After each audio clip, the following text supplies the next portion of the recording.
able to do research is critical for success on the job, whatever company or department you work for and whatever your job title. You can expect to spend as much as 25 to 30% of your time at work doing research. Research follows a process. You have to gather, summarize, and organize information before you can interpret it. Then, in interpreting it, you must be able to answer questions and solve problems. To do effective research, you need to know how to network with people in your department, within your company, or outside your organization. Read a host of print and online sources at your company or through various other resources. Do direct observations, perform tests, and make site visits. Interview people and carefully select groups to interview. Prepare and send out surveys and analyze results as they return. Organize information into clear and accurate reports to answer questions and solve problems. And finally, carefully and completely document your sources to give proper credit and help for readers to find your sources. The research tools and the methods you use in school for a course paper or report are far different from what you can expect to find in the workplace. Understanding these differences will help you do workplace research more effectively. Let's take a look at the 5 primary differences. First, goals. In school, you do research for educational reasons, to learn about a valuable topic and prepare for your career. In the world of work, research is aimed at basically one goal, to provide bottom-line information to your employer. Number 2, audience. In school, your instructor, and possibly your classmates, constitute the audience for your research paper. Your instructor will ask you to write a paper following his or her specific guidelines, might help you locate sources, and then will grade you on how well you present your ideas. The audience for your work-related research can include a number of diverse individuals and groups. Your boss may give you a question to answer or a problem to solve and might even suggest some sources to consult, but usually you cannot expect to receive the guidance you would when writing a paper for a class assignment. 3. Resources. Most of the resources you use for a school paper or report focus on academic publications, books, journals, encyclopedias, and websites. On the job, however, your research will be far more diverse and less print-centered. In business, research is often based on networking, interviewing individuals, visiting sites, examining and shopping competitors, consulting government reports and market reports, and using in-house and trade literature. Of course, you'll be able to use libraries and online resources for statistical data, as well as trade journals to help keep up on the job. But central tools of business research involve much more different contact with individuals than academic research. 4. Format.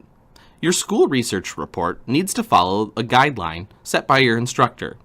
Your boss may ask you to follow specific formats or method of documentation, but they're going to be different than that used in school. In the workplace, you will be expected, alone or with a team, to discover the best, most persuasive ways to present and adapt your research. Depending on your audience needs and the scope of your assignment, you may present your research as a formal report, in an email or memo, through a PowerPoint presentation, or an informal update orally in a meeting. Number 5, and finally, credit for your work. Your name will certainly be listed on any research paper you do in school. But in the world of work, you might not always see your name on the reports that you do. Instead, your manager's name or just the name of your department, division, or organization might appear on the report. The research you do on the job needs to follow the highest professional and ethical standards. Businesses leave little margin for error and often do not give employees a second chance to get it right.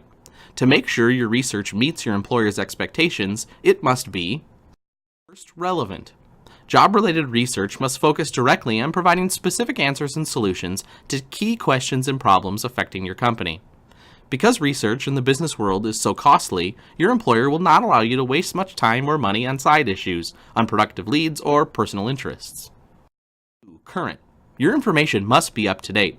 Markets and technologies change rapidly, and employers will insist that your research be on the cutting edge of your profession. By keeping up with the most recent trends and ideas, you can give your employer a bigger picture of the market and help your organization stay competitive. 3. Accurate. Double and triple check all of the facts, figures, dates, and any other information in your business report. Don't substitute guesswork and unsupported estimates for hard facts. Make sure you record all of your information accurately. 4. Original. Employers want well thought out and supported conclusions.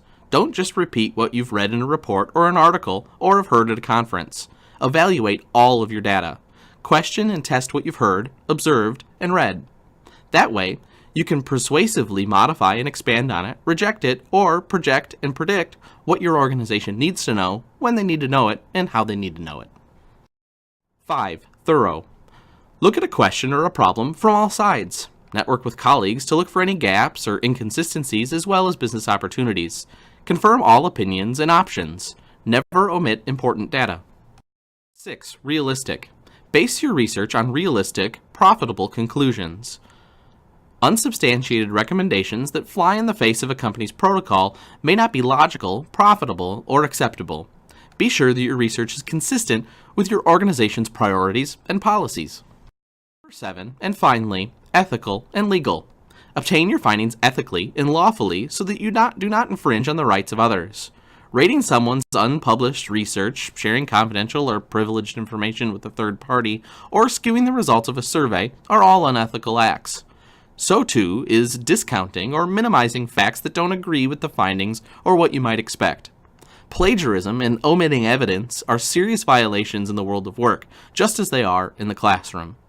Be sure, too, that all of your recommendations are environmentally sound. Businesses today endorse strong green philosophies, ethics, and legality in their business research and reporting. Just as there's a process for writing, brainstorming, drafting, revising, and editing, there's a process involved in doing research. In research, you go through the steps of finding, assessing, and incorporating information into your written work. As in the writing process, in doing research, you might find yourself repeating certain steps. So, let's take a look at the steps in the research process as seen here. Step 1. Confirm the purpose and audience for your report. Know who your audience is and why you're writing to them. Will your readers be management, coworkers, clients, government agencies, or a combination of those groups? What will their expectations be about length, sources of information, level of detail, conclusions, recommendations, and so on? What's the bottom line? What do you have to answer, argue, propose, solve, uncover, change, describe, or compare, and why? Step 2. Consult a variety of resources. If you only rely on a single source, a website or a trade journal, your research findings could be inaccurate or misleading. Consult as many different types and as many in quantity of sources as possible in doing good business research to cover the topic and audience needs. Step 3. Identify and retrieve information. Once you've identified valuable sources of information, you're going to need to master different techniques for retrieving and reviewing those sources. Information can be stored in a variety of formats and systems in the world of work. Just as the navigation of two websites differs, information from different media is organized according to different technical criteria. Find out the way that information is organized and use a way that works for you to identify and manage that information accordingly.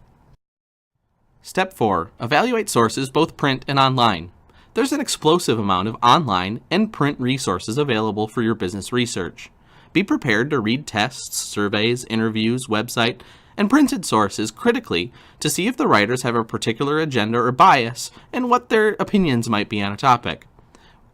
Whatever the source of information is, here are some questions your boss will expect you to ask. Is the information accurate? Who authored the work? Is the information current? Is the information complete? What's missing? Is the information valid? Have you located another independent source to verify or collaborate the information? Step 5. Confer with appropriate resource people and experts in work, in your profession, and in your community. Doing research in the world of work involves asking interested, knowledgeable individuals for information about their perspectives and topic that you're researching. Step 6. Continue to ask questions. Research on the job involves more than getting information. It also means asking the right questions at each stage of your investigation. As you read, conduct interviews, or make a site visit, send emails, search databases, you might encounter dead ends, contradictions, or even new sources that lead to new information. Research does not always go as smoothly as you might expect it to, so don't get discouraged. Be careful to describe and define the information you gather in the terms of your organization's purpose. Step 7. Document your sources. One of the most important steps in the research process is documenting, citing the various sources of information from which your report or presentation is based. Remember, to claim another work as your own is plagiarism. It will undermine what you do for your organization and the research that you've conducted. Step 8. Submit specific recommendations based on your research. Depending on the directions your employer gave you, you might be required to give recommendations. These can be informed projections, predictions, alternative measures, specific solutions, or a plan of action. And our last step, 9. Adhere to a schedule. Research for a business report cannot go on indefinitely. Your employer is going to expect that you meet or exceed deadlines. You can expect many sources of information during your research process, but essentially your research will fall into 2 categories, primary and secondary. Both kinds of research are important to help you obtain a better understanding of your topic and provide your supervisor with the careful and complete answers and recommendations they expect. You will often do both types of research. In fact, one type of research sheds light on the other. Doing primary research means consulting sources of information not found in a printed document or on the web. It involves interacting directly with people, places, and things, and is often done in the office, in the field, or the laboratory. This type of research often requires gathering information from customers, clients, or other individuals who rely on your company's products or services. Then there's secondary research. Secondary research involves consulting existing print and online sources. When you conduct a secondary research, you work with materials that someone has published, posted, or distributed. Let's review successful research and documentation. This presentation has introduced you to some very basic yet essential strategies and tools for doing research on the job, both primary and secondary. Clearly, you need to rely on a host of resources: print and online reference works, databases, search engines, websites, blogs, interviews, surveys, the list goes on. Relying on these research tools and strategies, you will have the most up-to-date, thorough, relevant answers to the questions you are asked to investigate and the problems you need to solve in the workplace. Exploring all of these resources will help you prepare and write various types of business documents you'll be required to on the job.